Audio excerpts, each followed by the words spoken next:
Paling memalukan bagi sebuah negara, mata uangnya ditolak mentah-mentah di negeri orang, sementara tetangganya justru dieluk-elukan dan dipakai belanja tanpa ditukar. Rupiah melemah ke Rp17.000 per $1. Pada hari ini mata uang rupiah itu menguat, guys. Gara-gara Presiden Pak Prabowo itu memutuskan untuk bergabung ke Amerika Serikat, yaitu Dewan Perdamaian. Astaga, ringgit Malaysia tembus Rp4.000. Ringgit tiba-tiba jadi juara Asia. Tapi kenapa tak ada siapa yang perasan? Kepimpinan negara kami seandainya ada yang tidak betul. Dan akibat dari protesan rakyat, teguran rakyat, maka sekarang ringgit kami telah meninggi.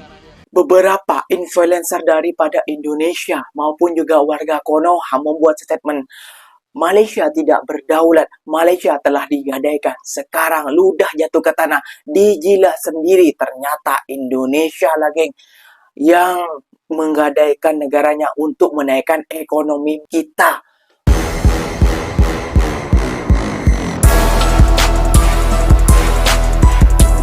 Assalamualaikum warahmatullahi wabarakatuh, geng. Berjumpa lagi bersama saya, Iki. Gimana kabar saudara-saudara, sahabat-sahabat saya? Semoga kabar kalian selalu baik-baik saja, dilindungi oleh Allah Subhanahu wa Ta'ala, dijauhkan dari segala bala musibah, dan diberi umur panjang. Amin ya rabbal alamin. Oke, geng, seperti biasanya di video kali ini Ikinya akan ngereaction beberapa video yang telah di-tag maupun yang telah terjumpa di TikTok. Dan di video kali ini Ikinya akan ngereaction sebuah video. Ini banyak influencer Indonesia yang kepanasan, geng. Saat ringgit lagi menaik-naiknya ataupun ringgit lagi di puncak-puncaknya, geng. Yang bilang ringgit tidak laku lah, ringgit memalukan lah, tidak laku di dunia dan lain sebagainya, geng. Padahal rupiah lagi anjlok-anjloknya, geng. Dan yang sangat mengejutkan, geng. Kenapa? Ekonomi Indonesia ingin membaik, diberitakan oleh influencer Indonesia, itu karena Indonesia berngabdi kepada AS ataupun menjadi budak AS, geng. Waduh, sampai segitunya ya, geng ya. Ingin menaikkan ekonomi Indonesia, bukan kerjasama kah ataupun investasi daripada luar masuk ke Indonesia, bukan, geng. Namun Indonesia harus membayar kepada US dulu biar ekonomi Indonesia itu membaik. Waduh, ini parah sih, geng. Gak usah berlama-lama, tentunya kalian sudah penasaran videonya seperti apa. Jom kita simak dulu bersama-sama. Namun sebelum simak, jangan lupa dulu dong, geng. Sokong channel ini dengan cara apa? Subscribe, like, comment, and share-nya. Apapun dia, silahkan komen dekat bawah. Janji, jangan begitu. Oke, kita simak dulu videonya. Let's go. Paling memalukan bagi sebuah negara, mata uangnya ditolak mentah-mentah di negeri orang, sementara tetangganya justru dieluk-elukan dan dipakai belanja tanpa ditukar. Ringgit Malaysia disebut jaya di Thailand dan Filipina, tapi di saat yang sama rupiah Indonesia malah jadi uang favorit pedagang Arab Saudi. Ini bukan sekadar soal kurs atau liburan wisata, ini sinyal pergeseran kekuatan ekonomi kawasan. Pertanyaannya, apa yang sebenarnya sedang terjadi di balik fenomena ini dan siapa yang akan paling terdampak ke depannya? Sekejap. Ringgit Malaysia tak laku di Thailand. Laporan ini merujuk kepada seorang pakar bedah kita yang pergi ke Phuket, Thailand bulan lepas. Sebab tu dia di Phuket, dia nak tukar duit. So dia pergi. Ini video lama ya. Tapi ini sekitar mungkin lepas Covid. Gitu ya, geng ya. Dengan alasan duit Malaysia hari ini mungkin harganya RM1, tapi esok boleh jatuh sampai 20 sen saja. Namun sekarang udah berbeda, bos. Rupiah lah ya. Negara jauh lebih diuntungkan ketika mata uangnya melemah. So kalau teman-teman yang punya logika berpikir makroekonomi di sini paham, negara jauh lebih diuntungkan ketika mata uangnya melemah. Tapi kan oposisi tai kucing pengennya apa? Demonstrasi kalau dolar naik, dolar menguat, demonstrasi. Dia nggak paham kalau dolar menguat itu kabar baik buat Indonesia. Kalau Indonesia bisnisnya berorientasi ekspor. Kalau rupiah melemah itu kabar baik. Tadinya kita ekspor baju nilainya $1.15.000. Karena rupiah melemah $1 jadi $20.000. Pengusaha Indonesia yang ekspor jadi happy, jadi seneng. pendapatan mereka sama-sama $1 nih satu baju. Tapi zaman dulu cuma dapat Rp15.000. Tapi sekarang karena rupiah terus melemah, satu baju bisa dapat Rp20.000. Rupiah melemah ke Rp17.000 per $1. Purbaya ngomong kalau yang bertanggung jawab itu adalah bank sentral. Dia tahu penyebabnya dan cara menyelesaikannya mungkin hanya butuh waktu 2-3 hari. Tetapi Pak Purbaya adalah Menteri Keuangan dan yang berwenang adalah bank sentral yang bekerja independen. Padahal modal luar negeri di Indonesia cukup banyak. Secara teori ekonomi, Pak Purbaya baru-baru ini menyebutkan bahwa modal asing yang masuk ke Indonesia itu besar. Yang anehnya, nilai tukar rupiah justru melemah. Berarti yang harus menjawab pertanyaan ini adalah bank sentral. Masalah ini bisa diperbaiki 1-2 malam jika ada tindakan dari otoritas yang berwenang, tutur Pak Purbaya. Kalau kita lihat dari indikasi pasar modal, memang benar kata Pak Purbaya, teman-teman. Pasar modal ini menunjukkan adanya bukti minat dari investor asing. Jadi modal banyak masuk ke Indonesia sekarang. Harusnya sih mata uang stabil. Jadi kondisi yang terjadi sekarang, rupiah bakal tembus di 17.000 adalah kendala yang bersifat teknis harus diselesaikan oleh bank pusat. Pada hari ini mata uang rupiah itu menguat, guys. Gara-gara Presiden Pak Prabowo itu memutuskan untuk bergabung ke Amerika Serikat, yaitu Dewan Perdamaian yang dibuat oleh Donald Trump, Presiden Amerika Serikat. Bayangkan saja jika Pak Prabowo tidak ikut aturan dari Amerika Serikat atau tidak menurut sedikit pun aturan dari Amerika Serikat, Sekarang bisa tunduk saja negara Indonesia. kita ini bangkrut. Karena apa? Semua itu diatur oleh Amerika Serikat. Semua negara, siapapun itu yang bantah sama Amerika Serikat, yang tidak menurut Amerika Serikat, mereka itu bisa-bisa bangkrut negaranya. Contohnya Iran. Iran kenapa sampai sekarang itu mata uangnya lemah? Ya karena mereka itu lawan Amerika Serikat. Ya bukan, Bos. Indonesia hari ini mata uangnya Bukan itu gitu. menguat. Karena Iran itu selalu aman. berperang. Kenapa? Selalu menuruti Amerika Serikat. Apapun yang diinginkan Amerika Serikat selalu diturutin. Bukan hanya Indonesia. Ada 7 negara muslim dan juga 27 negara lainnya ikut aturan dari Amerika Serikat. Sementara ada negara dari Uni Eropa itu tidak setuju dengan Dewan Perdamaian yang dibuat oleh Amerika Serikat. Bahkan mereka sekarang itu ingin perang untuk Amerika Serikat.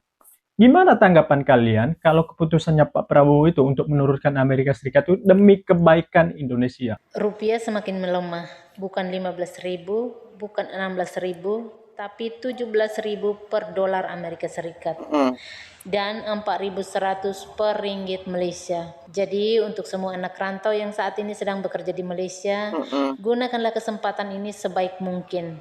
Bekerjalah dengan baik, simpan uangmu. Jangan habiskan untuk hal-hal yang tidak penting. Terima kasih, salam anak rantau. Ini gimana konsepnya influencer ataupun TikToker Indonesia? Malaysia mulai merasakan dampak tergadainya kedaulatan ekonomi oleh Amerika. Itu ya. Yang bilang Malaysia itu tergadaikan, Malaysia itu menjadi budaknya AS, Malaysia itu menjadi jongosnya AS, itu sempat dilontarkan di media ataupun YouTuber maupun juga TikToker Indonesia. Namun sekarang lihat sendiri, ludah ditelan sendiri saat jatuh. Ternyata Indonesia yang menjilat kepada Amerika. Ikinya tidak terlalu setuju ya, geng ya. Kenapa? Karena tahu sendiri Amerika tuh seperti apa. Namun kalau diplomasi oke lah seperti Malaysia. Namun perlu tahu juga ya, geng ya. Indonesia ingin bergabung ke situ harus bayar, harus bayar. Kalau kita membeli barang dari Amerika boleh lah, nggak apa-apa kayak gitu ya, geng ya. Membeli barang tempur kah, minyak lah apa itu nggak apa-apa lah. Namanya juga kerjasama ya, geng ya. Diplomasi seperti Malaysia yang dilakukan kayak gitu ya, geng. Namun ini Indonesia harus bayar sebanyak 16,9 triliun. Bayangkan, harus bayar kita dulu mau bergabung ke sana. Wow, what the hell, apa benda nih, weh. Dan sekarang isinya akan mereksan yang bilang itu hari Malaysia nggak ada kedaulatan. Jom kita simak dulu bersama-sama, geng. Astaga, ringgit Malaysia tembus Rp4.000. 4.100 mungkin kak sekarang. Ini seriusan? Coba cek HP kalian sekarang juga. Ringgit Malaysia beneran tembus angka psikologis Rp4.000. Sejarah baru nih. 4.100 Perasaan mau 4.200 nih, geng. sampai di angka 3.500-an. Tapi hari ini, buat dapat 1 lembar ringgit aja, kita harus keluarin Rp4.000. Shock berat. Kok bisa melonjak drastis? Alasan kuncinya ada 2. Pertama, harga minyak dunia lagi mahal. Malaysia itu negara pengekspor minyak. Jadi pas harga minyak naik, mata uang mereka otomatis jadi sultan dan menguat tajam. Ya bukan gitu Alasan juga. kedua, Bank Sentral Malaysia naikkan suku bunga. Ini bikin banyak investor asing tertarik naruh duit di sana. Permintaan ringgit naik, harganya pun ikut terbang ninggalin rupiah. Dampaknya, buat kalian yang mau liburan atau hobi just tip barang Malaysia, siap-siap dompet boncos. Skafi, buat para pejuang devisa, TKI, di sana, ini sih kabar gembira, kiriman ke kampung jadi makin deres. Iya sih. Makin Gila senang. sih ini kenaikannya. Menurut kalian, bakal tembus 4.500 atau turun nih? Coba komen di bawah.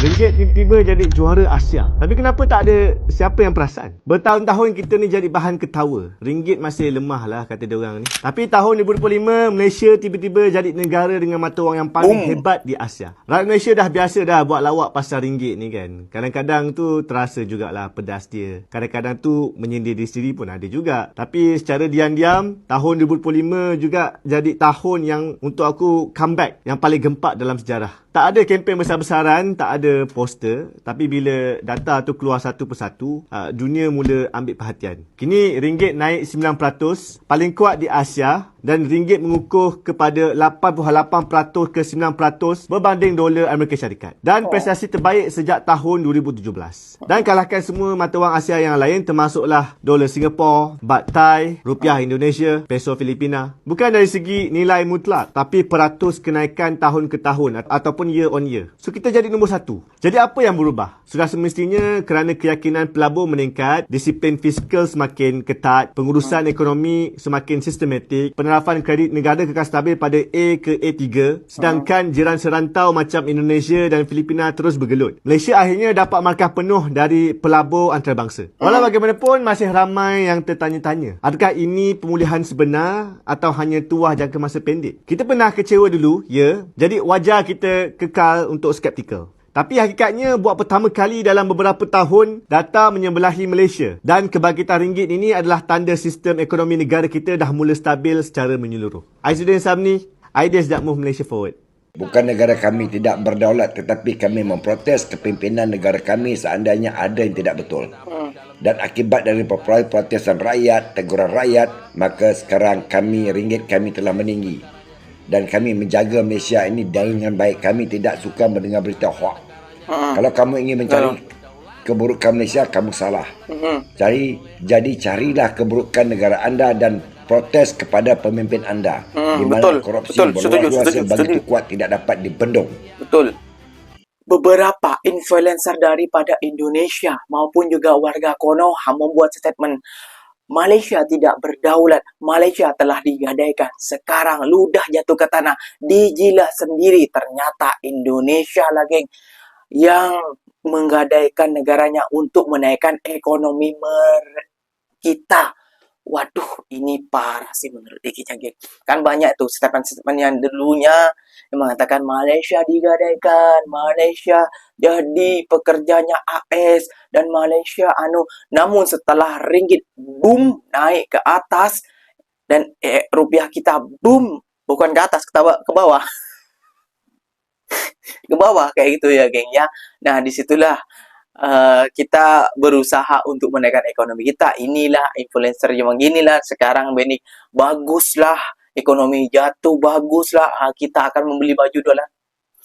Kalau ekonomi kita, mata uang kita paling teruk di dunia, itu bukan bagus. Kita akan mengalami kebangkrutan kayak gitu ya, geng. Inflasi akan di mana-mana, unjuk rasa akan di mana-mana. Dan jangan sampai nanti para provinsi-provinsi lain itu ingin keluar dari Indonesia. Kenapa? Karena ringgit sudah tidak lagi kayak gitu. Rupiah tidak kokoh lagi kayak itu yang harus dipikirkan. Kita harus bersama mengkritik para pejabat-pejabat kita. Mereka ini kerja atau enggak sih sebenarnya kayak gitu loh untuk Indonesia. Kayak itu loh. Masa kita paling teruk di Asia Tenggara, masa kita kalah sama Thailand, Vietnam? Nanti jangan sampai kalah sama Filipina. Atau kalau sama Malaysia jangan berharap lagi karena mereka tuh menggunakan dolar. Ini kalau sama Malaysia, Singapura udahlah, sama Brunei udahlah. Gak usah berharap lebih. Jadi kalau membuat statement itu yang baik-baik saja untuk negara orang. Kita harus menyontoh negara Malaysia, kita harus menyontoh negara Singapura, negara Darussalam, Brunei Darussalam, seperti itu. Kita jangan Malaysia telah digadaikan, Malaysia tidak berdaulat, apalah belum segala macam. Namun negara kita sendiri malah membayar, guys, memalukan. Oke, yang videonya sampai di sini saja. Semoga video ini bermanfaat dan semoga video ini kalian suka, dan terima kasih banyak buat kalian yang telah nonton sampai akhir. Ikinya pamit undur diri dulu. Wassalamualaikum warahmatullahi wabarakatuh, geng. Berjumpa lagi tahu di mana di next video. Bye bye.